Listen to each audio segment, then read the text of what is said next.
Bonjour à tous, alors aujourd'hui je vous fais une interview avec Albin. Albin est coach en développement personnel pour les enfants et les adolescents et j'ai quelques questions à lui poser. C'est parti! Bonjour à tous, alors aujourd'hui je suis avec Albin. Salut. Ça va Albin? Super, et toi? Très bien. Alors Albin, tu es coach en développppement personnel pour les enfants et les adolescents. Est-ce que tu peux nous expliquer un petit peu ton parcours et est-ce que tu es un petit peu jeune? Alors on se dit mais pourquoi est-ce qu'il est déjà coach? Dis-nous tout. Alors j'ai un parcours qui est un petit peu atypique, c'est-à-dire que quand j'étais enfant, j'étais hypersensible et très précoce. Ouais. Donc j'ai toujours été un petit peu différent, je me suis rapidement mis à ne pas vraiment aimer l'école.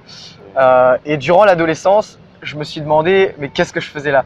C'est-à-dire pour moi c'était un supplice vraiment de me lever chaque matin, d'aller en cours, d'écouter un professeur et surtout de rester enfermé dans une salle de cours. Ouais. Je pense que beaucoup de personnes, ça va faire écho à beaucoup de personnes le fait d'être dans une salle de cours et de s'ennuyer, d'avoir la sensation vraiment de perdre son temps.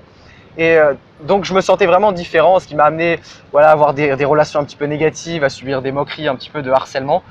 Mais au fond de moi, j'avais vraiment la sensation que je pouvais faire quelque chose de plus de ma vie, que le but de la vie, c'était pas de simplement trouver un travail bien payé, avoir son diplôme et travailler 45 heures par semaine, tu vois. Donc après mon bac, j'ai passé mon bac ES et après mon bac, j'ai fait 1 an en études de communication. Ouais. Et à la fin, j'ai décidé d'arrêter parce que c'était vraiment trop pour moi, ça me correspondait pas. Et je me suis posé une question toute bête qui était: tiens Albin, si tu pouvais changer une seule chose sur Terre, si tu pouvais donner toute ta vie pour une seule cause, qu'est-ce que ce serait? Et pour moi, ça a été en gros l'éducation.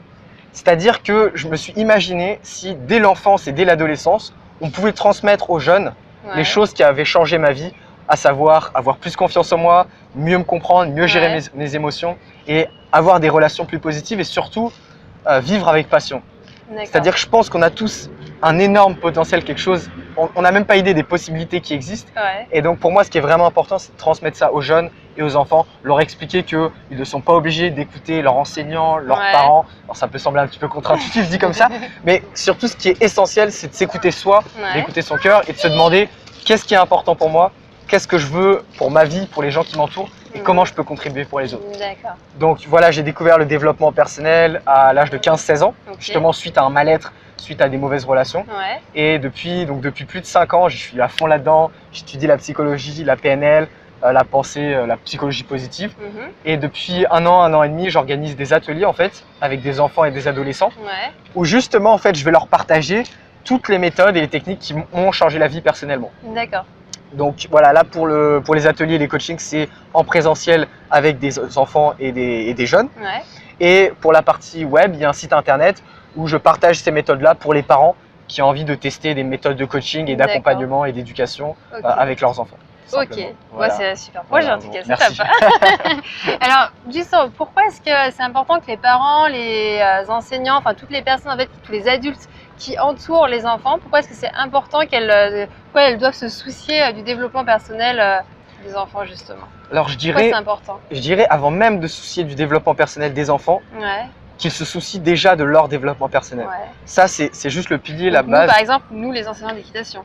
Mais c'est primordial, c'est primordial. Comment tu veux, par exemple, qu'un éducateur, qu'un enseignant ou même qu'un parent inspire d'autres personnes, transmette des choses positives à une autre personne, alors que lui-même a des peurs, a des colères, a des choses négatives, des blocages en lui.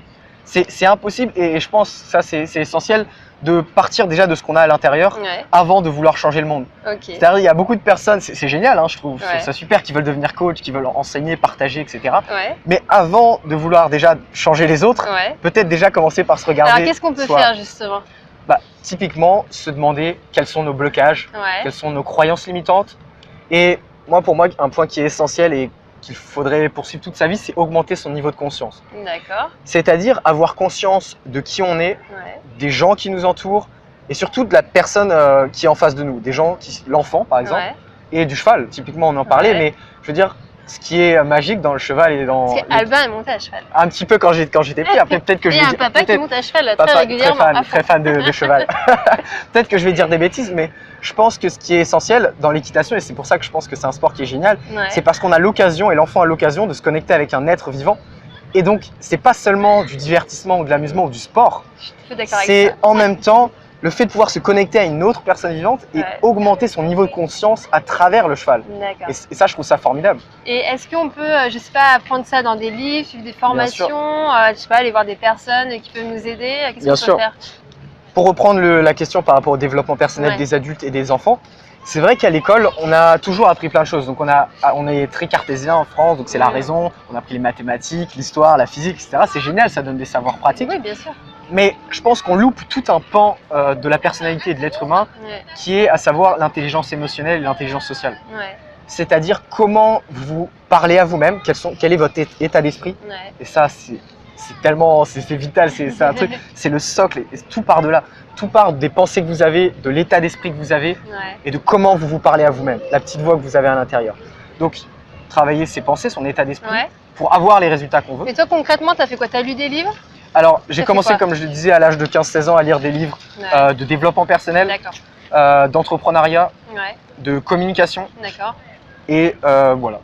Et sur Internet, tu as suivi un peu des formations aussi ou tu es vraiment que dans les livres? Non, tu as fait aussi sur Internet? Je trouve ce qui est génial avec le livre, et je trouve ça dommage que de moins en moins de jeunes lisent, et même moins en moins d'adultes. Je lisais qu'en moyenne, une personne lisait un livre par an. J'ai trouvé ça assez triste. Sachant que les grands leaders et les gens qui ont des résultats exceptionnels, il y a plusieurs études sur le sujet, ils lisent en moyenne 60 livres par an. Et on comprend pourquoi quand on commence à se mettre à la lecture. Alors quand je parle de lecture, je parle vraiment de lecture pratique. Oui, pas de roman. C'est génial, il n'y a pas de jugement de valeur, c'est génial aussi. Mais concrètement, la lecture pratique et les livres de non-fiction, c'est un moyen en fait de se connecter aux esprits les plus brillants du monde, de gagner des années d'expérience, de vivre plusieurs vies concrètement en lisant des autobiographies. Et je pense que c'est la lecture notamment et les formations qui moi m'ont permis de gagner des années dans mon projet et d'avoir la chance de pouvoir toucher des milliers de personnes à 20 ans et d'avoir construit une vie qui me correspond. Alors, bien sûr, il y a des obstacles, des challenges. J'ai pas du tout une vie parfaite comme tout le monde, heureusement. Mais je pense que les livres et pouvoir se connecter, continuellement apprendre, c'est quelque chose qui concrètement peut faire gagner des années et changer totalement notre vie. Et qu'est-ce que sport, bon là en l'occurrence l'équitation, mais bon les sports en général, les loisirs, qu'est-ce que ça peut apporter aux enfants? Parce que justement on n'est plus dans le cadre de l'école, donc ça peut être intéressant. Comme tu le disais, aujourd'hui dans notre mode de vie actuel, on est déconnecté de notre corps. C'est-à-dire qu'on passe toute la journée sur l'ordinateur, dans un bureau enfermé, surtout à Paris justement, on en parlait, on n'est pas en contact de la nature. Ce qui fait qu'on peut passer à côté de certaines choses et le sport en fait ça permet de se reconnecter à ses émotions intérieures et se connecter peut-être avec d'autres personnes et surtout avec soi. Moi je recommande souvent aux enfants qui sont un petit peu timides, introvertis, qui ont du mal à se connecter avec leurs émotions, qui ont des blocages, de faire par exemple un sport collectif, de faire par exemple de la danse. Moi je pratique de la danse et j'adore ça parce que quand on danse, on ressent des choses, on ressent des choses avec la musique aussi, que ce soit un instrument de musique, peindre. On peut trouver, il y a différents médiums pour exprimer ses émotions et pour libérer toutes ces énergies qu'on a à l'intérieur. Donc le sport c'est essentiel notamment pour le développement, pour prendre conscience de son corps, être bien dans sa peau, typiquement, avoir plus confiance en soi. Ça permet aussi de développer les compétences sociales. C'est vrai qu'à l'école, on est tout le temps en contact avec les autres, mais on est enfermé dans une salle de cours, on a 2 pauses par jour.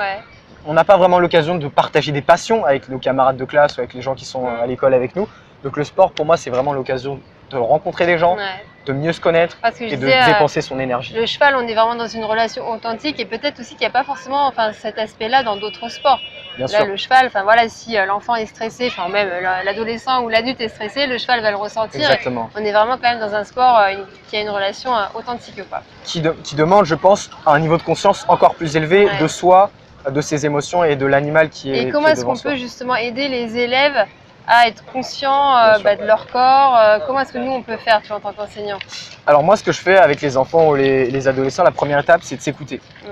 C'est-à-dire de ressentir, de commencer à ressentir à nouveau ce qu'on a à l'intérieur de soi. Et pour ça, premier exercice, respiration.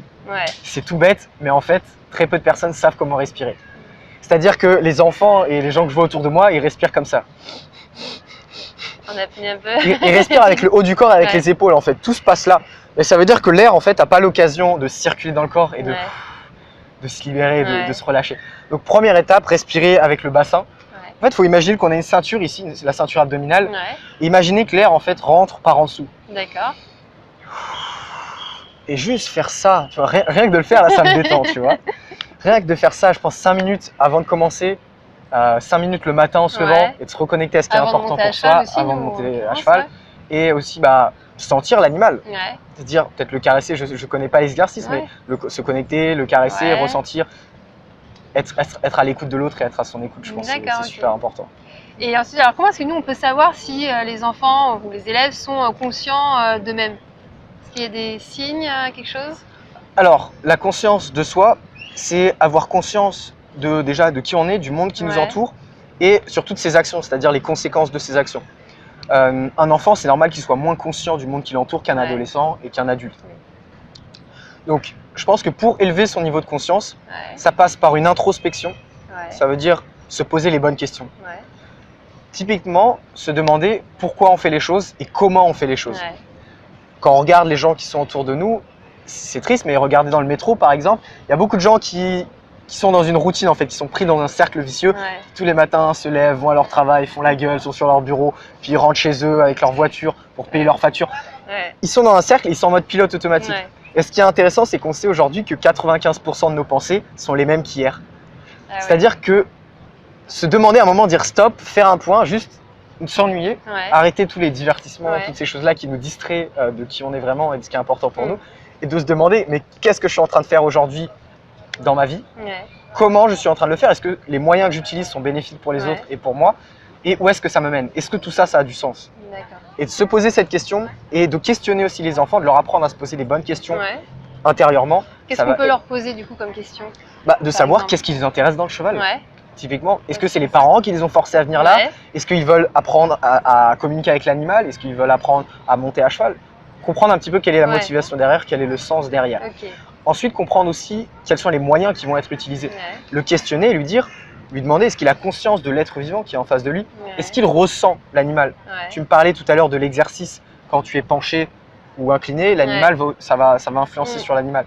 Et ça, de faire des exercices par rapport à ça, de questionner l'enfant, ça va augmenter sa conscience de lui-même, de sa posture par exemple, et de l'animal qui est dessous. Et alors quand on est face à des enfants ou des adolescents qui sont un peu dissipés, qui sont justement pas très conscients de ce qu'ils font, qui pensent plutôt à leur journée qu'ils ont passée au collège, de leurs petits copains, leurs petites copines, qu'est-ce que nous on peut faire en tant qu'enseignants? Alors ça touche beaucoup de personnes parce qu'on vit dans une ère où on est tous connectés, on fait tous énormément de choses. Alors d'un côté, il faut accepter ça, c'est-à-dire que le monde évolue, ça sert à rien de vouloir se couper de toute l'informatique, de tous les écrans. Mais d'un autre côté, il faut aussi apprendre à certains moments à déconnecter et à se reconnecter à son corps. Donc par rapport à la concentration, il y a plusieurs exercices. Moi, un exercice que je recommande tout le temps, c'est la méditation. Alors ça peut sembler un petit peu ésotérique, la méditation, en tout cas un petit peu compliqué, mais très basiquement, c'est quoi la méditation? C'est vivre l'instant présent. C'est pas plus bête que ça. C'est tout simplement avoir conscience des pensées qui traversent son esprit et avoir conscience de là où on est maintenant. Est-ce que tu aurais un exercice assez simple, tu vois, qu'on pourrait faire les enfants, soit juste avant de monter à cheval, soit une fois à cheval, par exemple, assez simple, tu vois, parce que là on est avec l'animal. Il y a un très bon exercice qui est proposé parfois dans des classes ou que moi je propose dans les ateliers, ça s'appelle la météo intérieure.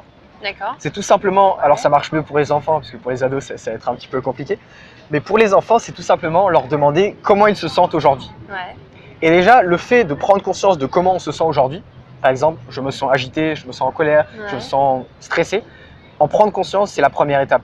Juste en prendre conscience déjà. Juste en prendre conscience. C'est déjà l'exercice. Juste en prendre conscience, ça permet déjà de laisser aller et de lâcher prise sur ça.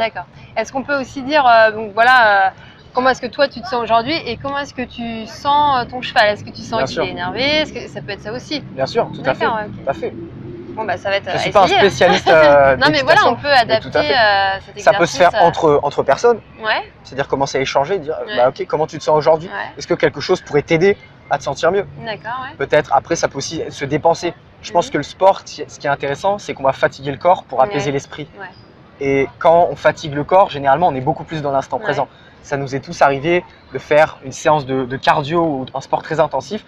Et à la fin des 1 heure ou des 1 heure et demie, on se sent totalement vidé, mais on se sent tellement bien dans la tête, on est là, je me sens détendu, on rentre chez nous, on est calme, on est apaisé. Et ça, c'est parce qu'on a fatigué le corps, on a libéré toutes nos énergies et qu'on s'est reconnecté à notre corps. Le problème aujourd'hui, c'est que beaucoup de jeunes, beaucoup d'adolescents, même des adultes, sont totalement déconnectés du moment présent. Et à force d'être dans notre tête, justement, comme tu le disais, à penser à ce qu'on a mangé ce midi, à demain, à comment on va faire ses devoirs, etc., on est déconnecté de notre corps. Donc, comment on peut se sentir bien en étant déconnecté de notre corps? Comment on peut se sentir bien si on est déconnecté du cheval? C'est impossible. C'est clair. Alors nous, en tant qu'enseignants, c'est que des fois, quand on a des élèves dissipés, on perd un peu notre patience. Des fois, ça nous agace, tu vois, de voir les enfants ou les adultes, enfin tous, quoi, tirer sur la bouche du cheval, donner des grands coups de talon. ça nous agace, qu'on se dit putain mais il faut mal à notre cheval. Alors comment est-ce qu'on fait pour... Alors bon, ils ne le font pas forcément exprès, tu vois, les élèves, mais nous ça nous agace, on perd patience. Qu'est-ce qu'on peut faire pour redescendre en pression et rester cool et souriant? C'est une super question puisque ça rejoint la première question où on parlait du développement personnel des adultes, qui est du coup de se demander vous, qu'est-ce que vous pouvez faire pour vous maîtriser? Parce que de toute façon, il y aura toujours des choses à l'extérieur qui vont vous challenger, il y aura toujours des choses qui vont vous déplaire. Donc, au lieu de se demander toujours, de courir toujours derrière les autres et de se demander comment je vais changer cet enfant, comment je vais changer ce résultat, et être dans le stress et dans la prise, se demander comment moi je peux lâcher prise et comment je peux libérer mes propres émotions. Donc encore une fois, ça passe par la respiration, par prendre conscience du moment, vivre l'instant présent, par de la méditation. C'est un exercice vraiment que je recommande, ne serait-ce que 5-10 minutes avant de se coucher ou le matin, juste se lever et se dire je vais passer une super journée, se préparer à être positif. Dans sa tête, se répéter des choses positives. Le samedi matin, avant nos 6 heures de cours, on se dit allez, on va passer une bonne journée avec nos élèves, on va leur faire passer un bon moment et déjà on va arriver au travail en étant de bonne humeur normalement. Bien sûr, bien sûr. Donc en conclusion, Albin, il faut d'abord s'occuper de soi, ensuite il faut s'occuper des élèves et leur demander vraiment ce qui les intéresse, pourquoi ils sont là, et ensuite vraiment qu'ils s'intéressent aux chevaux, pourquoi les chevaux sont là, qu'est-ce que ça peut leur apporter. C'est ça, exactement. Donc les outils Alba, c'est la respiration, la méditation et puis se questionner, se questionner soi-même, pourquoi on est là. Se questionner à la fois soi-même et questionner les gens qui nous entourent pour tous ensemble essayer d'être plus positifs et d'augmenter le niveau de conscience. Bon, j'espère que ça vous aura donné plein d'idées. Vous allez les mettre en pratique et surtout vous nous dites ce que ça a donné. Alba, on attend. Carrément, avec plaisir. Bon, merci beaucoup Alba. Merci à toi. Et puis on se dit à bientôt. À bientôt. Et puis nous, à bientôt pour une nouvelle vidéo. Ciao, ciao. Ciao. N'hésitez pas à partager cette vidéo, à laisser des commentaires, abonnez-vous si ce n'est pas encore fait et surtout pensez à télécharger la première partie de mon livre que je vous offre en cliquant sur le lien situé dans la description.